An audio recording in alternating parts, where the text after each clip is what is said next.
We're now in front of the main seat of the CNR here in Bologna, the National Research Center, and we are going to ask some questions about lasers to some of the experts who work with them in here, who are some researchers. And let's go. Now in one of the labs of CNR, and we are with two researchers who are going to give an insight of how laser works and how they use them here. So we are with Ventura and Ilse Manet. So how could we intuitively explain stimulated emission? Stimulated emission is a phenomenon that occurs when in a material the species that can emit light are, most of them are in an electronic excited state. This is called inversion of the population. That means that normally all the molecules or the emitting species are in their ground state, which is the basic one, where all the electrons are in the lowest excited states, and then after an absorption of a photon, they move to a state where they have more energy. When most of the molecules are in these states, if there is another photon that arrives with the same frequency as the light that they would emit, there is this stimulated emission. That means that these molecules are forced to emit photons that, for a specific physical phenomenon, the light that is emitted has the same wavelength, the same frequency, and the same direction of the photon that is incident on the material. So for this reason, the stimulated emission is coherent in time and in space, while the spontaneous emission that can occur in material once they are excited in an excited state is not coherent and can occur in all directions. So from this phenomenon derive all the applications of the lasers. One of the greatest questions we could be asking ourselves is why there are so many types of lasers. For example, neodymium laser is very used, but still there are so many other kinds. So what are the characteristics for which the laser is chosen, and why exactly for those kind of characteristics? One important aspect of the laser is also that every laser is made according to its application, which means that, for example, if you need a laser for cutting in industry, normally you need high power lasers.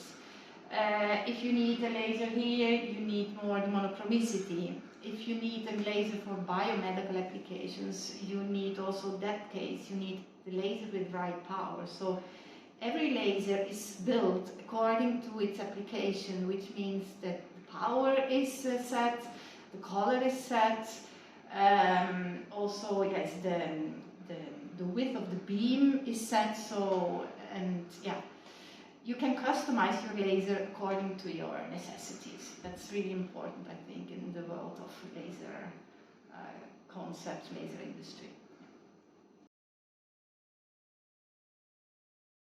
As laser devices contain critical raw materials, what could be done if the supplies were not to be supplied anymore?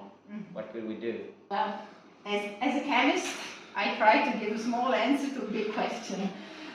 So there are a lot of types of lasers. So I think the problem of the critical raw material is not a problem for all kinds of lasers. For example, a dye laser is made with organic materials, so the problem is not that urgent.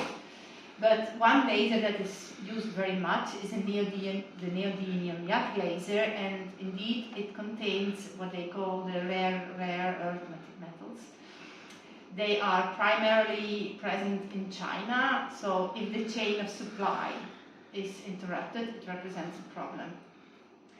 But it's also true that these raw materials do not really degrade. The instrument can degrade, the instrument can stop working, but your material inside remains there. So I think that one of the solutions to the problem of an interruption of the chain of supply is that we start recycling what's inside our instruments. So neodymium remains always neodymium, and we can try to take it out of the laser and build a new laser around our raw material. So I think that's one of the first solutions to a problem in the chain of supply. What kind of equipment do you use here at CNR? Okay, so we are in the room with the confocal microscope. What we do here is we look at solid samples and biological samples, and we try to understand the compound that we are studying, how it behaves in this environment. So we have the lasers over there that we use to excite our sample, so to give energy to our sample. We have the microscope with the objective, and the objective is the important part. It brings light to the sample, and the emitted light from the sample is also collected through the objective. And then we have this part of the instrument where the emission of our sample is collected. So as you can see here, I created this image. It's of a pollen. It's a natural, something you find in nature, pollens. And so I used an argon ion laser and a red dye laser that are not so frequently used outside research, but in research they are used very much. I use them to excite the sample and to collect green, yellow and red emitted light by the pollen. The pollen is a natural organism that can emit a lot of light, so it's very nice to look at. So it's a system to investigate what happens with the sample that we are studying. For example, we can follow a drug in cells when I'm looking at cells here, or we can also understand the behavior of solid materials for LEDs that emit light, and we can see from which part of the material the light is coming. We are now in another laboratory. It's quite noisy in here, as you can hear, and you can feel this, but it's quite cold here. And so, what goes on here? What kind of instruments do you have here? So, this is a titanium sapphire laser. This is one of the most sophisticated equipment that we have here. And in this laser, the emitting species is the titanium ion, which is a dopant instead of aluminium in the sapphire crystal. So, the titanium is the species which is stimulated to emit the laser radiation. The particular thing is that the pulse of this laser is very, very short. It's only 100 femtoseconds in duration. And the wavelength of the laser beam is 800 nanometers. And we use this laser to excite molecules, samples, so that they create electronic excited state when the pulse is on the sample. And once the pulse stops, we analyze what is happening to this excited state that we have created. So this species is a sort of transit species that decays, and we analyze the evolution of the spectral features of this species in time. To do this, we need to analyze the absorption of light of the excited state. So we first create excited state, and then we send another beam, which is the analysis. So the excited state absorbs further light and goes to populate higher excited states, and we can measure this absorption spectrum, and we measure how this then evolves in time. This instrument here is a spectrometer, this part here. In the spectrometer, there is this event, so we have a pump and then a probe on the sample. The pump and the probe beads are created from the same beam, which is exiting from the laser, because in a quite complicated way, the same laser beam can be transformed into a white beam. monochromatic laser at 800 nanometer is transformed in a white beam, but always with the same temporal resolution. And this is our analysis. So we set the excitation beam and then the analysis on the sample. At the end, what we obtained is a sort of map. I can show you here. So we have a sort of 3D map. In one axis here we have the wavelength. In one axis we have the time. And the third axis that is pointing towards us is the intensity of the signal. And we can create slices. For example, if we take slices here, we observe this spectrum. This is how the absorption of the excited state is as a function of the wavelength.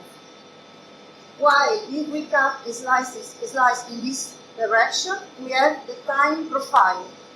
So we can say here, we have absorption as a function of time. And we can move in the map, see? We can move to see what is happening to this excited state. So we can both have a look on how the spectrum evolves. For example, if I move here, or if we move in this direction, we can see how the lifetime of the species is changing. See? So this is quite a complicated analysis. This is useful if you have molecules, for example, that are not emissive, and you cannot analyze their properties with emission, which is a very common properties that is analyzed in molecules. In this case, there can be species which are transient, let's say, that are not emissive, and we can get them only with this instrumentation.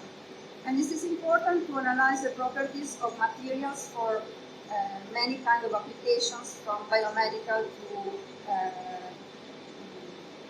lighting to any kind of application. Solar cells. Yes, because there can be process where, for example, electrons are injected into the materials, like, for example, in organic photovoltaics. So the molecules are absorbing light and then injecting electrons into the semiconductors. In this case, these electron transfer reactions can be monitored with this equipment. And also the time scale is very, very short. So we can monitor events that are faster than 1 picosecond up to some nanoseconds in time.